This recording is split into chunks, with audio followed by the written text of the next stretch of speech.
A mediados del siglo XX, una intelectual francesa redefinió el rol de la mujer y dio fundamento al pensamiento feminista. Integró una generación que enarboló las voces de la disidencia cultural. Tomó posición ante los movimientos de liberación del tercer mundo y se alineó con la lucha de los jóvenes a partir de los años 60. Su aporte al existencialismo, al debate de las izquierdas y al activismo político son fundamentales para entender ese momento histórico. Su relación con el hombre de su vida, el filósofo y novelista Jean-Paul Sartre, marcó a una generación de admiradores que copiaron su modelo de convivencia. Simone de Beauvoir fue protagonista de uno de los grandes debates de la mitad del siglo XX. Sus ideas se condensan en frases que hoy son lemas de los movimientos reivindicativos de la mujer y la problemática de género.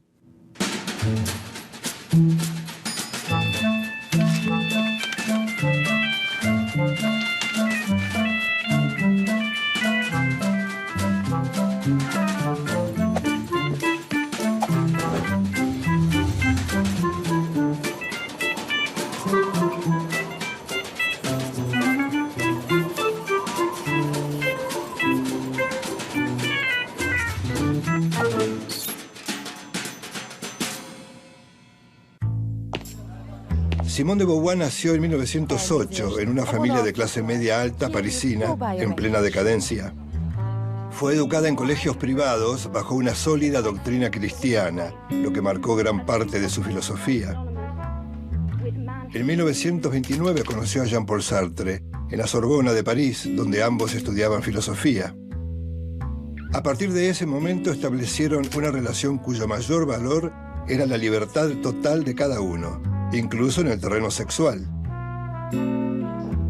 Ambos buscaron una forma de mantener la libertad individual y disponer de espacios para estar juntos. El vínculo entre los dos duró hasta la muerte del filósofo en 1980. Simone de Beauvoir se propuso desde muy joven ser escritora. Para ella, escribir se transformó en su proyecto esencial. Fue el medio para comprender el mundo y contarlo. A través de la escritura expresa su proceso de construcción como persona, desde su infancia hasta su vejez. Ella misma es la materia de su producción. Los cuadernos de juventud son los primeros testimonios de un proceso de autoafirmación y liberación de sí misma. Este propósito se desarrolla en otros libros y se completa con Memorias de una joven formal. En La mujer rota, cuestiona el modo de vivir de ciertas mujeres que aceptan un sometimiento al que llama mala fe. La mala fe es tema central del existencialismo. Beauvoir confronta a ciertas mujeres y les reclama una acción emancipadora. En La plenitud de la vida examina las razones de su rechazo al matrimonio y afirma que con Sartre no tenían interés en prolongarse en otra existencia. La imagen de Simone de Beauvoir quedó ligada a uno de sus textos más trascendentes y polémicos. La aparición del segundo sexo conformó la segunda ola del feminismo. La primera ola, llamada sufragista, permitió a la mujer acceder al voto y a otras libertades civiles a principios del siglo XX. Sin embargo, estas reivindicaciones se mostraron insuficientes. En el segundo sexo afirma que la liberación femenina es una lucha paralela a la lucha de clases. Una idea vinculada al pensamiento marxista, al que adhería junto a Sartre. Beauvoir estudió las condiciones que hicieron posible que la mujer se considerara como el otro. Realizó una especie de encuesta a las ciencias, a la historia y a la mitología como construcciones culturales que han posibilitado esta alteridad disfuncional. A las niñas se las educa de manera diferente que a los niños. A los niños se les fomenta la independencia y la represión de los sentimientos. Esto es lo que ella define como alteridad, un concepto central en su visión de la problemática de la mujer. No se nace mujer, se llega a serlo, afirma. El género es una construcción cultural sobre el sexo. Sostiene que no existe una esencia femenina, algo que caracterice a la mujer como tal. La cultura hace a las mujeres ser lo que son. Tanto la educación como los roles de esposa y madre son determinados por la cultura y la sociedad, y no tienen nada de naturales. Beauvoir sugiere sustituir el término instinto femenino por sensibilidad. Más aún, sensibilidad feminista.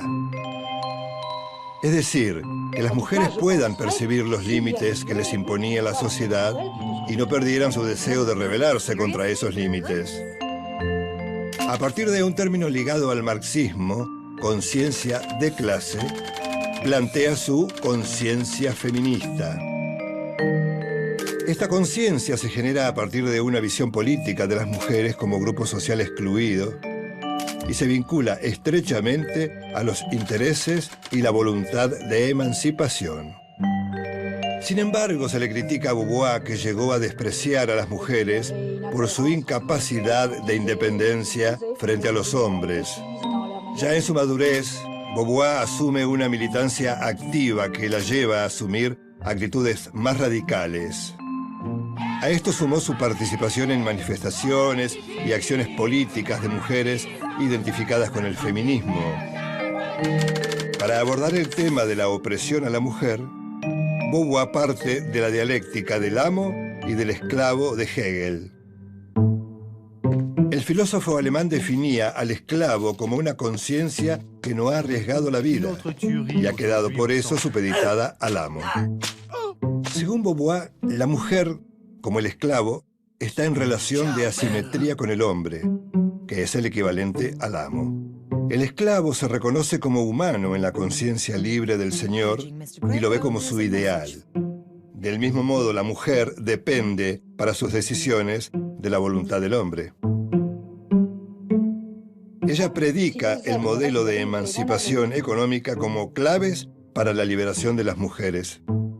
Beauvoir dice que fecundar y amamantar no son actividades, son funciones naturales que no suponen ningún proyecto.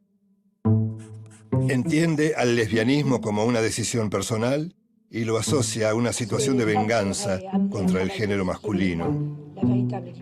En años recientes, este argumento de Beauvoir fue rebatido por las nuevas teorías de la diversidad sexual. Los nuevos paradigmas cuestionan la existencia de categorías tales como las de hombre, mujer, heterosexual, homosexual, bisexual y lesbiana, entre otras. El género y la sexualidad son frutos de mecanismos discursivos y de poder, dicen estas nuevas prédicas.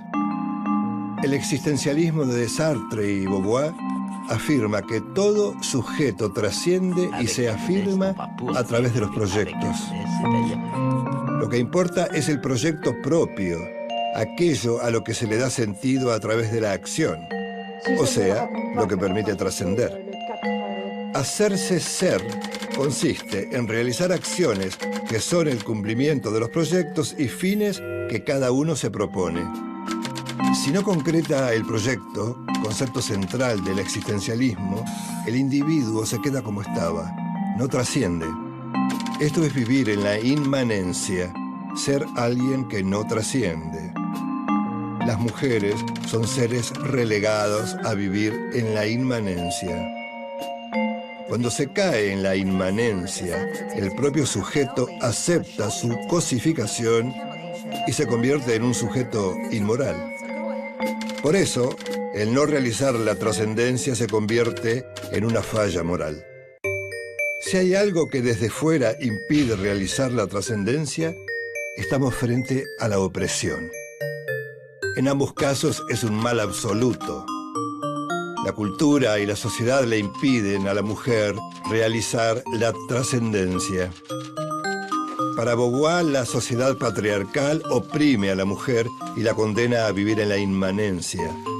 El patriarcado es el sistema de dominación básico sobre el que se levantan todos los demás sistemas de dominación, como los de raza, clase social, religión.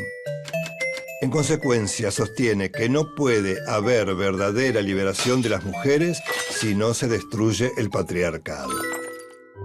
Al crear herramientas para trabajar y sobrevivir mejor, el hombre empieza a dominar la naturaleza. Al apropiarse de las riquezas del mundo, experimenta su poder. Se realiza como existente. Beauvoir define al patriarcado como política sexual. Es decir, la relación entre los sexos es una relación de dominación del grupo de los varones sobre el grupo de las mujeres. A esto se suman el mito y la religión que relegan a las mujeres a la categoría de otras. Ese proceso histórico de sometimiento se revierte con la liberación de la mujer. Hacia la liberación es el título del último capítulo de El segundo sexo. La liberación se concibe a partir de dos principios. Primero, la mujer adulta debe tener un trabajo independiente, o sea, lograr una independencia económica. El segundo principio es que la lucha por la emancipación debe ser una lucha colectiva. Beauvoir cree que las restricciones que imponen la educación y las costumbres limitan a la mujer. Propone cambiar el papel de la mujer y al mismo tiempo el del hombre y conseguir una sociedad en donde ningún sexo se oprima y ambos sean libres. Los hombres, afirma, son una construcción social al igual que las mujeres. Simone de Beauvoir dijo que el gran hombre nace de la masa y lo arrastran las circunstancias. Pero la masa de mujeres queda al margen de la historia y las circunstancias son para cada una de ellas un obstáculo y no un trampolín. Simone de Beauvoir murió el 14 de abril de 1986 a los 78 años. Está enterrada con su amante de siempre, Jean-Paul Sartre, en el cementerio de Montparnasse, de París.